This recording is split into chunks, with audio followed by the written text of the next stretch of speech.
तुमचा निकाल लावण्यासाठी आम्हाला पाठवण्यात आले।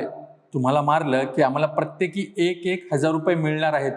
भर मध्यरात्री समाईच्या मंद प्रकाशात स्वतःच्याच घरात 2 मारेकऱ्यांसमोर उभा असताना हे शब्द ऐकून कोणताही सामान्य माणूस थरथर कापला असता।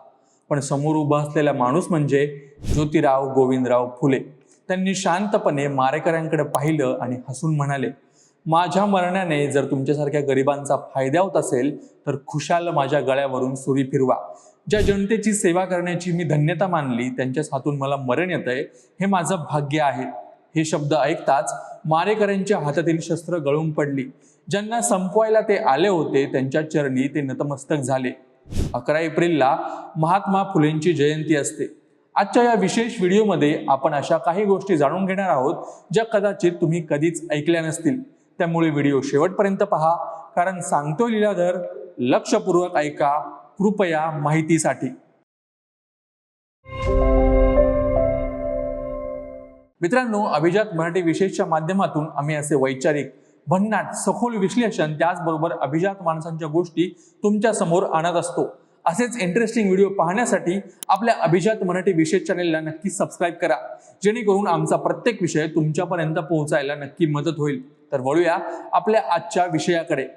विद्येविना मती गेली, मतीविना नीती गेली, नीतीविना गती गेली, गतीविना वित्त गेले, वित्तविना शूद्र खचले, इतके अनर्थ एका अविद्येने केले। हे लिहिलंय महात्मा ज्योतिबा फुले यांनी। ज्योतिबांचा जन्म 11 एप्रिल 1827 रोजी पुणे येथे झाला। पण तुम्हाला माहिती आहे का, त्यांचं मूळ आडनाव फुले नव्हतं, त्यांचं मूळ आडनाव होतं गोरे। सातारा जिल्ह्यातील कडगुण हे त्यांचं गाव। त्यांचे आजोबा शेरीबा गोरे हे पेशव्यांच्या दरबारात सजावटीचं काम करायचे। त्यांच्या या कलेवर खुश होऊन पेशव्यांनी त्यांना 35 एकर जमीन फुलांच्या व्यवसायासाठी दिली होती। फुलांच्या या व्यवसायामुळे गोरे कुटुंबाची पुढे ओळख फुले म्हणून झाली।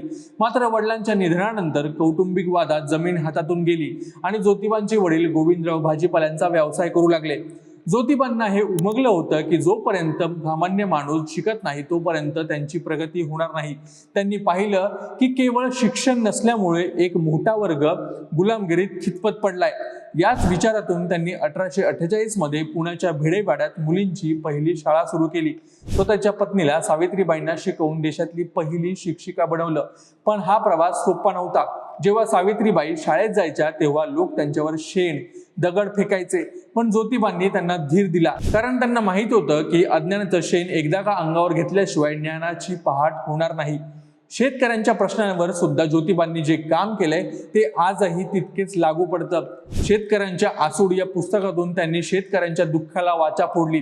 कर्जबाजारीपणा, सावकारी पाश आणि अस्मानी सुलतानी संकटात सापडलेला शेतकरी कसा भरडला जातो याचे जिवंत उदाहरण त्यांनी दिलं।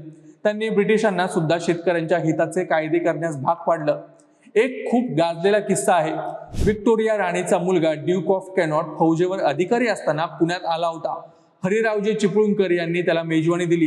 या मेजवानीला महात्मा फुलेंना सुद्धा आमंत्रण दिलं होतं। यावेळी फुलेंनी इंग्रजांना भारतीय गरिबांची स्थिती लक्षात आणून देण्यासाठी केलेल्या कामगिरीची त्या काळात आणि नंतरही फार चर्चा झाली होती।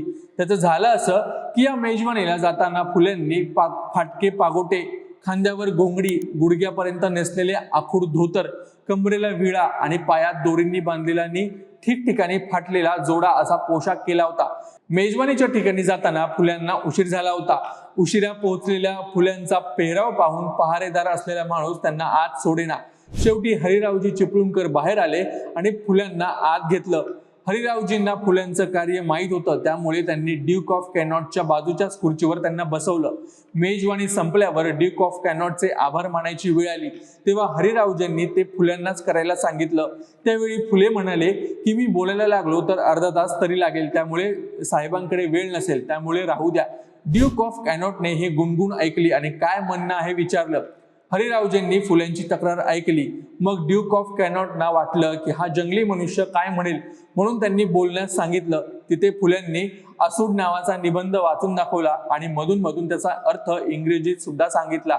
गोऱ्या अधिकाऱ्यांना इथल्या शेतकऱ्यांची भाषा कळत नसल्यानं रयतेच्या अडचणी सरकारला कळत नाहीत आणि ब्राह्मण कारकुनास लाच दिल्याशिवाय ते शेतकऱ्यांची कामं करत नाहीत आणि लाच न दिल्यास साहेबास ब्राह्मण काही भलतेच सांगून शेतकऱ्यांवर अन्याय करतात। इथं शाळा नाहीत, खेड्यांमध्ये लोक खितपत पडलेत, त्यामुळे सक्तीचे शिक्षण हिंदुस्थानात सुरू करा। असं राणीबाईस माझा निरोप सांगा असं फुल्यांनी यावेळी सांगितलं आणि जंगली मनुष्य वाटलेल्या फुल्यांचं भाषण ऐकून अवाक झालेला ड्यूक ऑफ कॅनॉटनंही ते मान्य केलं. त्या काळात अस्पृश्यता ही समाजाला लागलेली मोठी कीड होती. एका कडक उन्हाळ्यात काही दलित बांधव तहानेने व्याकुळ होऊन पाण्यासाठी वणवण भटकत होते, पण कुणीही त्यांना पाणी देत नव्हतं. तेव्हा ज्योतिबांनी समाजाचा विरोध पत्करून आपल्या घरातील पाण्याचा हौद त्यांच्यासाठी खुला केला. हा केवळ पाण्याचा हौद नव्हता, तर विषमतेच्याच हाताळ्यावर मारलेली एक मोठी धडक होती. ज्योतिबांच्या आयुष्यातला आणखी एक महत्वाचा पैलू म्हणजे धर्माकडे बघण्याची दृष्टी. जेव्हा त्यांचा एक महार पट्टेवाला गरिबीमुळे धर्मांतर करायला निघाला होता, तेव्हा ज्योतिबांनी त्याला थांबवलं. त्यांनी त्याला आर्थिक मदत मिळवून दिली आणि समजावलं की परधर्मातही धर्मगुरूंचा जाच असू शकतो. त्यामुळे सत्यशोधक मार्गाचा स्वीकार करा. 1887 मध्ये त्यांना पक्षाघाताचा आजार झाला, पण तरीही त्यांनी आपलं कार्य थांबवलं नाही. 28 नोव्हेंबर 1890 रोजी त्यांनी जगाचा निरोप घेतला, पण जाता जाता त्यांनी एक नवीन पायंडा पाडला. त्यांच्या अंत्ययात्रेच्या वेळी वारसा हक्कावरून वाद झाला होता, पण सावित्रीबाई डगमगल्या नाहीत. त्यांनी स्वतः टिटवे धरले आणि ज्योतिबांना अग्नी दिला. एका स्त्रीने स्वतःच्या पतीच्या पार्थिवाला अग्नी देणं ही त्या काळातली फार मोठी गोष्ट होती. ज्योतिबांनी ज्या समतेचं बीज पेरलं होतं ते त्यांच्या जाण्यानंतरही सावित्रीबाईंनी जिवंत ठेवलं होतं. हा व्हिडिओ तुम्हाला माहितीपूर्ण वाटला असेल तर ज्योतिबांचे हे प्रेरणादायी किस्से इतरांपर्यंत पोहोचावेत असं वाटत असेल तर या व्हिडिओला जास्तीत जास्त लाईक करा आणि अशा सखोल आणि संशोधात्मक माहितीसाठी आपल्या अभिजात मराठी चॅनलला नक्की सबस्क्राईब करा.